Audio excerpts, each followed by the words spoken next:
সার্বজনীন পেনশন ব্যবস্থায় শিক্ষকদের অন্তর্ভুক্ত করে ঘোষিত প্রত্যয় স্কিম বাতিলের দাবিতে আজ থেকে একযোগে অনির্দিষ্টকালের জন্য সর্বাত্মক কর্মবিরতিতে গেলেন সরকারি বিশ্ববিদ্যালয়ের শিক্ষকরা। সরকারি বিশ্ববিদ্যালয়গুলোর শিক্ষকরা মোট 3টি দাবি জানিয়েছেন। এগুলো হলো প্রত্যয় স্কিমের প্রজ্ঞাপন প্রত্যাহার, সুপার গ্রেডে বিশ্ববিদ্যালয় শিক্ষকদের অন্তর্ভুক্তি এবং শিক্ষকদের জন্য স্বতন্ত্র বেতন স্কেল প্রবর্তন। আর কর্মকর্তা কর্মচারীদের দাবি শুধু প্রত্যয় স্কিমের প্রজ্ঞাপন বাতিল। এর আগে অর্থ মন্ত্রণালয় থেকে গত 13 মার্চ প্রত্যয় স্কিমের প্রজ্ঞাপন জারির পর থেকে এর বিরুদ্ধে সরব বিশ্ববিদ্যালয় শিক্ষক সমিতি ফেডারেশন। এতদিন কর্মবিরতি পালিত হলেও বিশ্ববিদ্যালয়ের চলমান পরীক্ষাগুলো এর আওতার বাইরে ছিল, কিন্তু আজ থেকে বিশ্ববিদ্যালয়ের ক্লাস পরীক্ষা সহ দাপ্তরিক সব কার্যক্রম থেকে বিরত থাকবেন শিক্ষকরা। পেনশন স্কিমের প্রতিবাদে বিশ্ববিদ্যালয় শিক্ষকদের ধর্মঘটের আরও খবর নিয়ে যুক্ত হচ্ছেন সহকর্মী শারমিন নীরা। নীরা, আপনি এর আগে ঢাকা বিশ্ববিদ্যালয়ে ছিলেন, এই মুহূর্তে আপনি তখন বলছিলেন যে বুয়েটে আপনি যাবেন, সেই হিসেব করে একটু জানতেই চাই যে সেখানেও এই বিশ্ববিদ্যালয়ের শিক্ষকরা কর্মসূচি পালন করছেন কিনা এবং তারা এই কর্মসূচি আসলে কতদিন পালন করবেন?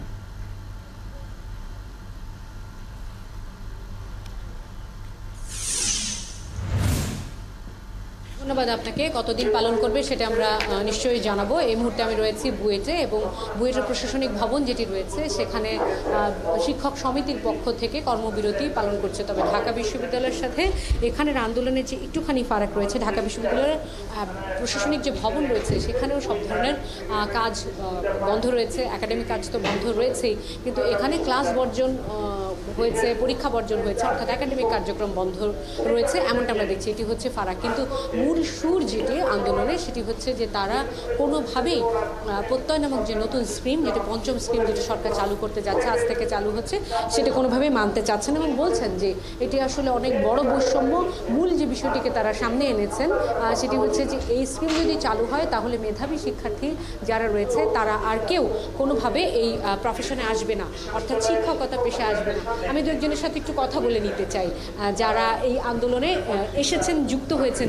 নিশ্চয়ই তারাও বলবেন যে আসলে কেন তারা মনে করছেন যে এই আন্দোলন আসলে যৌক্তিক নয়।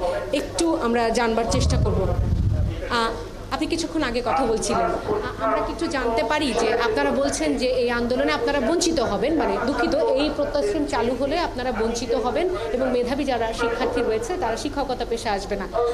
সেক্ষেত্রে আপনাদের এই আন্দোলনের গতি প্রকৃতি কী হবে, বা ফেডারেশনের সাথে আপনারা কোনো রকম আলোচনা করবেন কিনা, বা যে ক্লাস বন্ধ রয়েছে, বন্ধ করেছেন আপনারা একাডেমিক কার্যক্রম, এটি আসলে কতদিন বন্ধ থাকবে? এইটা তো ফেডারেশনের সাথে আমরা তো একই, এটা তো আমাদের আলাদা কোনো আন্দোলন না, এটা ফেডারেশনের সাথে একই আমব্রেলার সকল পাবলিক ইউনিভার্সিটির সর্বাত্মক একটি একাত্মতা পোষণ করে আন্দোলনটা হচ্ছে। ফলে ওই আলোচনাটা যদি ফলপ্রসূ হয়, বা আমরা আশা করছি একটা আলোচনা হবে, তখন আমরা এখান থেকে আমাদের নর্মাল রুটিন কাজে ফিরে যাব। একটু সাধারণ মানুষের উদ্দেশ্যে একটু জানতে চাই, সেটি হচ্ছে যারা এর আগে এই 1 জুলাইয়ের আগে যারা আসলে চাকরিতে যুক্ত হয়েছিলেন তারাও কি আসলে বঞ্চিত হবেন কিনা? নতুন যারা যুক্ত হচ্ছে তারা তো বঞ্চিত হবে, তারাও বঞ্চিত হবে কিনা? আমাদের এটা হচ্ছে যে হ্যাঁ, বঞ্চিত বলছেন যেহেতু, কিন্তু আন্দোলন 3টা বিষয়। পেনশন একটি, বৈষম্যমূলক যে পেনশনটা সেটা কিন্তু একটি, ওয়ান অফ দ্য 3। আরও দুটো আছে, যেটা হচ্ছে আমাদের যে আলাদা স্কেল, স্বতন্ত্র বেতন স্কেল এবং সুপার গ্রেড, যেটা আমাদের কিন্তু আন্দোলন 3টা। যে পেনশনের যে ব্যাপারটা সেটা আমাদের তরুণ শিক্ষকদের জন্য একটা বাধার মতো, একটা বৈষম্যের মধ্যে সৃষ্টি হবে আর কি, আমরা মনে করছি আমাদের। এবং এইটা হঠাৎ করে আসার কোনো কারণ ছিল না, হঠাৎ করে এটা আসা হলো এবং এমনভাবে করা হলো। এবং আমাদের অনেকগুলো যে ভাতা সম্পর্কে, উৎসব ভাতা সম্পর্কে কিন্তু বলা নেই, এবং বয়স দেখা যাচ্ছে 60 মতো, কিন্তু আমাদের তো 65। তারপরে জিপি ফান্ড সম্পর্কে ওখানে বলা নেই। এই বিশ্লেষণগুলো কিন্তু পত্রিকায় এসছে অলরেডি, তো এগুলো তো চোখে পড়ে। তো এটা হঠাৎ করে কেন হলো, এবং আমাদের তো আলাদা কিছু কথাও ছিল সেগুলো। স্যার আপনারা, আমি যদি ভুল না করি, আপনারা তো ইতিমধ্যেই পাবলিক বিশ্ববিদ্যালয়ের শিক্ষকরা স্বতন্ত্র বেতন স্কেলে আছে 2015 সালের আন্দোলনের পর থেকে। না, স্বতন্ত্র বেতন স্কেলে আমরা নেই, আমরা একই সরকারি বেতন স্কেলে, আলাদা কোনো পে স্কেল না, কোনো আলাদা কোনো স্কেল নেই, ওটাও একটা আন্দোলনের বিষয়। ফলে আমাদের এই মুহূর্তে মানে পুরনো যে 2015 সালের আন্দোলনের সেই সুরটাও এখানে যুক্ত হয়েছে। হ্যাঁ, আমরা তাই মনে করছি যে সেই সুরটা যোগ করা উচিত। তো ফেডারেশনের সাথে আমরা একসাথে একত্র সকলে আসলে অনেক কথা আজকের যদি দৈনিক পত্রিকাগুলো আমরা যদি দেখি তাহলে দেখব যে সেখানে খুব সুন্দর করে বিন্যাস করা হয়েছে বিদ্যমান যে বেতন কাঠামো, বিদ্যমান যে সুযোগ সুবিধা রয়েছে সেটার সাথে প্রত্যয় স্কিমের ফারাকটা আসলে কি হতে পারে সেটা নিঃসন্দেহে আমরা আমাদের রিপোর্টে তুলে আনবো। এবং আন্দোলন ঢাকা বিশ্ববিদ্যালয়েও চলছে সারা বাংলাদেশের সকল পাবলিক বিশ্ববিদ্যালয়ে। আমরা আসলে জানবো যে ফেডারেশনের পক্ষ থেকে কী ধরনের কর্মসূচি ঘোষণা দেওয়া হয়, কারণ আমরা জানি যে করোনাকালীন একটা বড় ধাক্কা শিক্ষার্থীদের জীবনে পড়েছে, সেখানে তাদের অনেক ক্ষতি হয়েছে, সেখানে তারা সেমিস্টারের সময়কালকে কমিয়ে এনেছে। এই আন্দোলন যদি আসলে চলমান থাকে তাহলে নিঃসন্দেহে শিক্ষার্থীরা ক্ষতিগ্রস্ত হবেন। সুতরাং সেই বিষয়টিকেও আসলে শিক্ষকরা কনসিডারেশনে নেবে কিনা এবং তাদের এই আন্দোলনের বার্তা আসলে নিশ্চয়ই এরই মধ্যে সরকার প্রধান জেনেছেন বা সরকারের যারা উচ্চমহল রয়েছেন তারাও জেনেছেন। সামগ্রিকভাবে কি হয় আমরা নিশ্চয়ই চোখ রাখবো। অবশ্যই তখন আমরাও আপনার কাছে ফিরে আসবো সর্বশেষ কী সিদ্ধান্ত হতে যাচ্ছে সেটাই জানবার জন্য।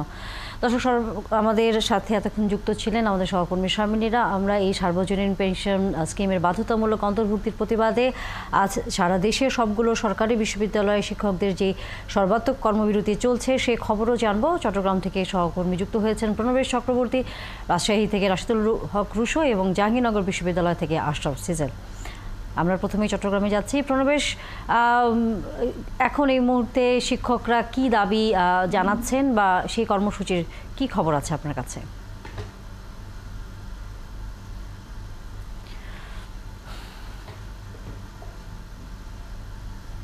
চট্টগ্রাম বিশ্ববিদ্যালয়ের শিক্ষকরা সারা বাংলাদেশের যতগুলো পাবলিক বিশ্ববিদ্যালয় রয়েছে সবগুলোর মতোই এখানেও কর্মবিরতি পালন করছেন।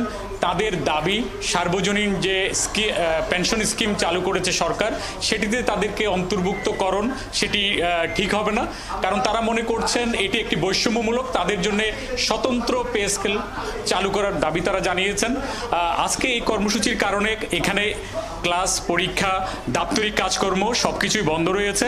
আর বন্ধ থাকার কারণে শিক্ষার্থীরাও তারা কিছুটা সন্দিহান রয়েছেন তাদের শিক্ষা জীবন নিয়ে। যদি এটি চলমান থাকে এই আন্দোলন তাহলে তারা মনে করছেন তাদের শিক্ষা জীবন হুমকির মধ্যে পড়তে পারে। তবে শিক্ষক নেতৃবৃন্দ যেটা বলছেন যে এটার তারা দীর্ঘদিন থেকেই এই আন্দোলনটি করে আসছেন। যখন থেকেই সরকার এই সার্বজনীন পেনশন স্কিম ঘোষণা দিয়েছে তখন থেকেই তারা অনেক ধরনের সফট কর্মসূচি তারা পালন করেছেন।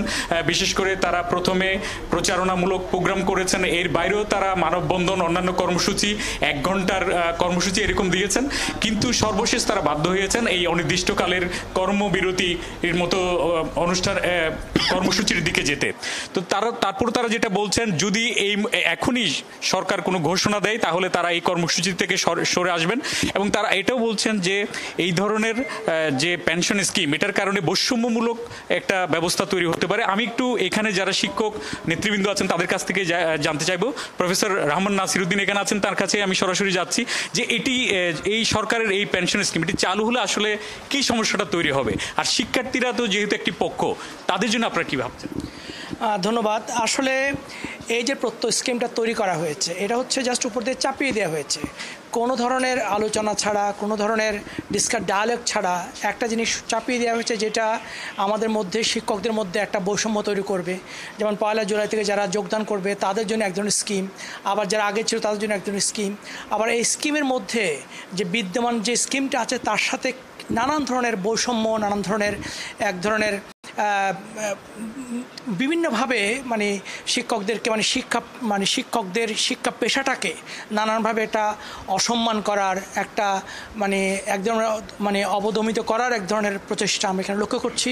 এবং এর বাইরেও যেটা খুব জরুরি সেটা হচ্ছে সার্বজনীন বলছি। এটা হচ্ছে সার্বজনীন যদি হয় তাহলে সকলের জন্য সমতার যে একটা দর্শন আমাদের সংবিধানে আছে আমরা সেটা এখানে পাচ্ছি না। সবচেয়ে যেটা গুরুত্বপূর্ণ আপনি যে কথা বলছেন যে ছাত্রদের ব্যাপারটা, শিক্ষার্থীদের ব্যাপারটা মাথায় রেখে এ পর্যন্ত যে আন্দোলন হয়েছে সেখানে কিন্তু পরীক্ষা, সব কার্যক্রম সব এবং একাডেমিক কার্যক্রমের বাইরে রাখা হয়েছিল। কিন্তু আমরা দেখছি যে সরকারের বা কর্তৃপক্ষের পক্ষ থেকে কোনো পর্যায়ে কোনো ধরনের যোগাযোগ, কোনো ধরনের সংবেদনশীলতা এই যে বাংলাদেশের এতগুলো বিশ্ববিদ্যালয়ের শিক্ষকদের এতদিনের যে সফট কর্মসূচি, সুতরাং এই কোনোভাবেই এক ধরনের সহমর্মিতা বা আমাদের সাথে কোনো ধরনের ডায়ালগ ডেভেলপ করার চেষ্টা করেনি। ফলে আমরা মনে করি যে শিক্ষার্থীদের প্রতি যে রেসপন্সিবিলিটি আমাদের আছে, এটা আমরা মানে গতকালকে পর্যন্ত আমরা সেটাকে ধারণ করছি, আমরা এখনো মনে করছি। সরকারের পক্ষ থেকে কোনো সুনির্দিষ্ট যদি কোনো বিষয়ে নির্দেশনা না আসে তাহলে আন্দোলন বা কর্মসূচি তারা চালিয়ে যাবেন। ধন্যবাদ প্রণবেশ। আমরা রাজশাহীতে যেতে চাই। রুশো, সেখানকার শিক্ষকরা কি এরকম কঠোর অবস্থানে গেছেন কিনা যে কোনো ধরনের যদি সরকারের পক্ষ থেকে দিক নির্দেশনা না আসে তারাও কর্মসূচি দীর্ঘায়িত করবেন?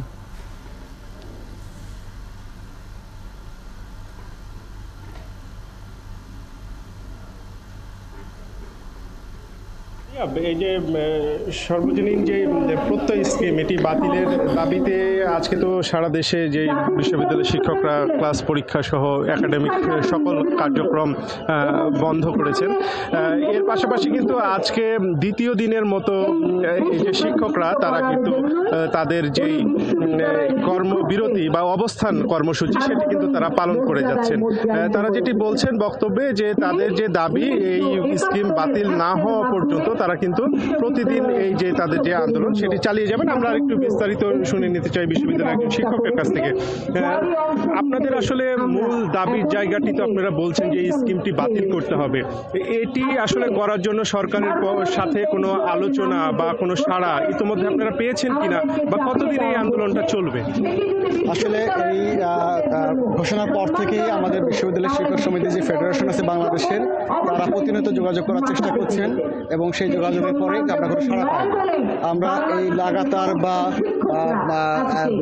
সর্বাত্মক যে মানে কর্মবিরতি, এটার আগে কিন্তু আমরা ছোট ছোট অনেকগুলো কর্মবিরতি, আমরা মানববন্ধন আমরা কিন্তু রাস্তায় হারিয়েছি, কিন্তু সেখানে কিন্তু কোনো সাড়া পাইনি, কোনো আলোচনা করার জন্য আমাদের সাথে কেউ কথা বলেনি, এবং যে কারণে আমরা বাধ্য হয়েছি আজকে উচ্চশিক্ষার বিরুদ্ধে যে ষড়যন্ত্র হচ্ছে সেই ষড়যন্ত্র রক্ষার জন্য। এখানে যত শিক্ষকরা বসে আছেন তারও কিন্তু পেনশন আটকাবে, কিন্তু এইটার মাধ্যমে বাংলাদেশের বিরুদ্ধে ষড়যন্ত্র হচ্ছে, সরকারের বিরুদ্ধে ষড়যন্ত্র হচ্ছে। কেন? কারণ একটা দেশের বিশ্ববিদ্যালয় শিক্ষক কারা? তারা শিক্ষক, তারা সায়েন্টিস্ট। এই লেভেলে যদি আমি মেধাবী শিক্ষাকে আকৃষ্ট না করি, এদেরকে যদি আমি এমন এনভায়রনমেন্ট সৃষ্টি করি যারা চাকরি ছেড়ে বিদেশ চলে যায়, তাহলে দেশের কি অবস্থা? আমরা এই দেশের বিরুদ্ধে যে ষড়যন্ত্র, উচ্চশিক্ষা বাঁচানোর জন্য আমরা আজকে রাস্তায় দাঁড়িয়েছি। তো সেক্ষেত্রে আসলে যদি আরো কদিন সময় লাগে, ক্লাস পরীক্ষা বন্ধ থাকে, শিক্ষার্থীদের যে ক্ষতিটা হচ্ছে এটিকে পুষিয়ে নেওয়া সম্ভব হবে কিনা? আসলে আমরা আন্দোলন করছি শিক্ষার্থীদের জন্য বলতে হবে, কারণ এখানকার শিক্ষকদের কিন্তু কোনো আর্থিক সমস্যা হবে না, তারা যখন জয়েন করবে তাদেরই কিন্তু সমস্যা হবে এবং দেশের সমস্যা হবে। আমরা এর আগে করোনার সময় ব্যাপক লম্বা গ্যাপ গেছে, সেটা কিন্তু আমরা দিন রাত পরিশ্রম করে কিন্তু সেই গ্যাপ পূরণ করেছি। এর আগেও যখন 15 সালে আমাদের আরেকবার আমাদের উপরে আঘাত হানা হয়েছিল, মর্যাদা হানি করা হয়েছিল, তখনও কিন্তু আমরা আন্দোলন করেছিলাম। তারপরে সেই সমস্ত ক্ষতিগুলো কিন্তু পরিশ্রম করেছে। আপনারা শিক্ষার্থীদের বিষয়টিও মাথায় রাখবেন, যে তা নিয়ে আপনি শুনছিলেন যে শিক্ষকরা যেটি বলছিলেন যে তারা মূলত। আমরা ফিরবো আবার রসু। আমরা শুনছিলাম শিক্ষকদের আন্দোলনের খবর। আমরা যেতে চাই সিলেটে। সেই সিলেট শাহজালাল বিশ্ববিদ্যালয়েও চলছে শিক্ষকদের এই আন্দোলন। সেখান থেকে যুক্ত হচ্ছেন সহকর্মী হোসেন আহমেদ সুজাত। কর্মসূচি সর্বশেষ খবর জানানোর পাশাপাশি আজকে বিশ্ববিদ্যালয়ে কোনো ধরনের ক্লাস বা পরীক্ষা হওয়ার কথা ছিল কিনা?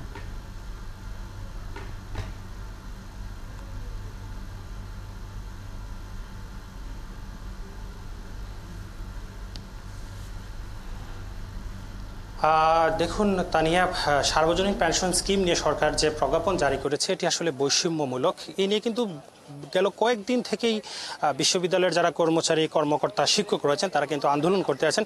আজ সকাল থেকেই কিন্তু শাহজালাল বিজ্ঞান ও প্রযুক্তি বিশ্ববিদ্যালয়ের সব ধরনের ক্লাস পরীক্ষা বর্জন করে শিক্ষক, কর্মকর্তা, কর্মচারী যারা রয়েছেন তারা কিন্তু আন্দোলন করছেন। এই মুহূর্তে আছি আমি বিশ্ববিদ্যালয়ের গুল চত্বরে। সেখানে আপনি দেখতে পাচ্ছেন যে আসলে এই গুল চত্বরে শাহজালাল বিজ্ঞান ও প্রযুক্তি বিশ্ববিদ্যালয়ের যারা অফিসার্স রয়েছেন, কর্মকর্তা রয়েছেন, তারা কিন্তু কর্মবিরতি পালন করছেন এবং এখনও কিন্তু তাদের কর্মবিরতি চলছে।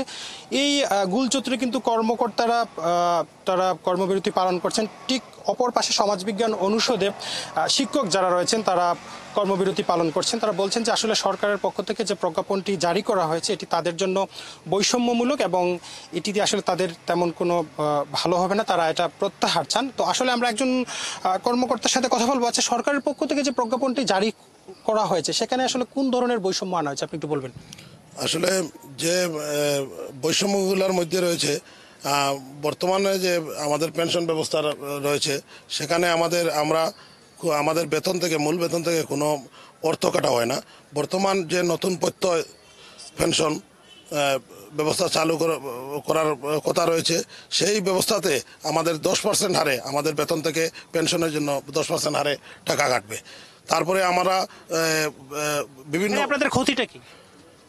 আমাদের মূল বেতন থেকে এখন কাটা হয় না, কিন্তু নতুন যে পেনশন ব্যবস্থা সেই ব্যবস্থায় আমাদের 10% হারে কাটবে। তাহলে আমরা আর্থিকভাবে আমরা ক্ষতির সম্মুখীন হচ্ছি না। আজকে কি এই যে আন্দোলন করছে এটা কি অব্যাহত থাকবে?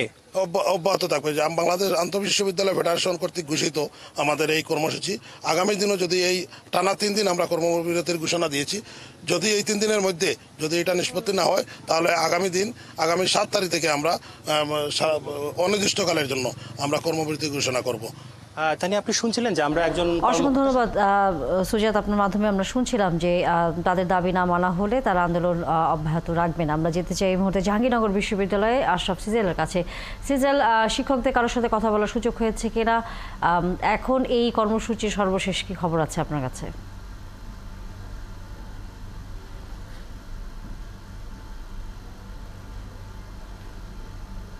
সকালে এসেই যে শিক্ষক সমিতির সাধারণ সম্পাদক রয়েছেন ডক্টর শাহেদ রানা, ওনার সাথে কথা হয়েছে। আমি এই মুহূর্তে রয়েছি, ঠিক যদি আমি একটু দেখাই যে কর্মচারী সমিতি, কর্মচারী ইউনিয়ন, জাহাঙ্গীরনগর বিশ্ববিদ্যালয়ের অর্ধ দিবস যে কর্মবিরতি প্রতিবাদ সভা প্রায় শেষের দিকেই বলা চলে, শেষ পর্যায়ের বক্তারা বক্তব্য দিচ্ছেন। আমি সকাল থেকে কিন্তু এসে দেখেছি আজকে কিন্তু শিক্ষকরা ক্যাম্পেইন করেছে, পাশাপাশি কর্মচারী সমিতি, সরকারি কর্মচারী অফিসার্স ইউনিয়ন, ফেডারেশন, তারা কিন্তু যে অর্থ মন্ত্রণালয় কর্তৃক জারিকৃত সর্বজনীন পেনশন সংক্রান্ত বৈষম্যমূলক যে আপনার প্রজ্ঞাপন তা বাতিলের দাবিতে কিন্তু কাজ করছেন। আমরা একটু কথা বলবো যে সাবেক একজন কর্মচারী ইউনিয়নের সভাপতি রয়েছেন তার সাথে। আপনি তো সাবেক কর্মচারী ইউনিয়নের সভাপতি, তো আজকে আপনাদের দাবিটা কি এবং কি জন্য আপনার অবস্থান নিয়েছেন একটু বলবেন?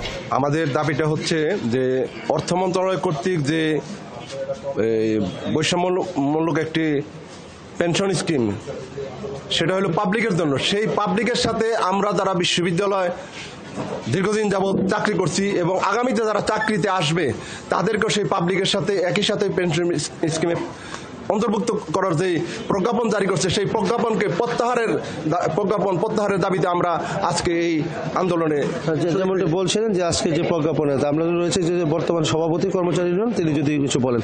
আপনাদের এই কর্মবিরতি, আজকে যে অবস্থান, ক্লাস এবং পরীক্ষা সবকিছু তো মানে একটা অবস্থা স্থগিত করা হয়েছে, শিক্ষকরা অবস্থান নিয়েছেন, আপনারা অবস্থান নিয়েছেন, পাশাপাশি যে অচল অবস্থা নিরসনে আপনারা সরকারের কাছে কি দাবি করেন? আমরা বাংলাদেশ সরকারের মাননীয় প্রধানমন্ত্রীর কাছে দাবি জানাচ্ছি যে আমাদের যে পূর্বের যে নিয়মে ছিল পেনশন সুবিধা পূর্বের নিয়ম বহাল রাখার জন্য আজকে হচ্ছে আমাদের যেই সার্বজনীন পেনশনের বাতিল করেছে, বাতিলের প্রতিবাদে আমরা জাহাঙ্গীরনগর বিশ্ববিদ্যালয় কর্মচারী সমিতি, কর্মচারী ইউনিয়ন অর্ধ দিবস কর্মবিরতি প্রতিবাদ সভা করতেছি। আগামী দিন থেকে আজকের মধ্যে যদি আমাদের সাথে কোনো আলোচনা কিংবা আমাদের ফেডারেশনের সাথে আলোচনা না হয়, আপনারা জানেন যে এই আন্দোলনের সাথে আমাদের সারা বাংলাদেশের শিক্ষক সমিতি, কর্মকর্তা সমিতি, কর্মচারী সমিতি, কর্মচারী ইউনিয়ন সবাই জড়িয়ে আছে। যদি কোনো ধরনের পদক্ষেপ গ্রহণ না করা হয়, আগামী দিন থেকে অনির্দিষ্টকালের জন্য জাহাঙ্গীরনগর বিশ্ববিদ্যালয় কর্মকর্তা কর্মচারী ঐক্য পরিষদের মাধ্যমে আমরা পরবর্তী আন্দোলন চালিয়ে যাব এবং আন্দোলন যেমনটি বলছেন যে নানান কর্মসূচি আমরা যদি দেখাতে চাই, ঠিক এই মুহূর্তে কিন্তু শেষ পর্যায়ে তাদের আজকের দিনের কর্মসূচি তানিয়া, এবং এই কর্মসূচির মাধ্যমে তারা সার্বিকভাবে বিস্তারিত জানিয়েছেন। এবং আপনি জানেন, ফিরবো আমরা আবার আশরাফ সিজেল আপনার কাছে এই বিষয়ে সর্বশেষ খবর জানার জন্য। দর্শক, সার্বজনীন পেনশন স্কেল বাতিলের দাবিতে বিশ্ববিদ্যালয়ের শিক্ষকরা আন্দোলন কর্মসূচি পালন করছেন সারা দেশ জুড়ে। সে খবর নিয়ে আমাদের সহকর্মীরা যুক্ত ছিলেন।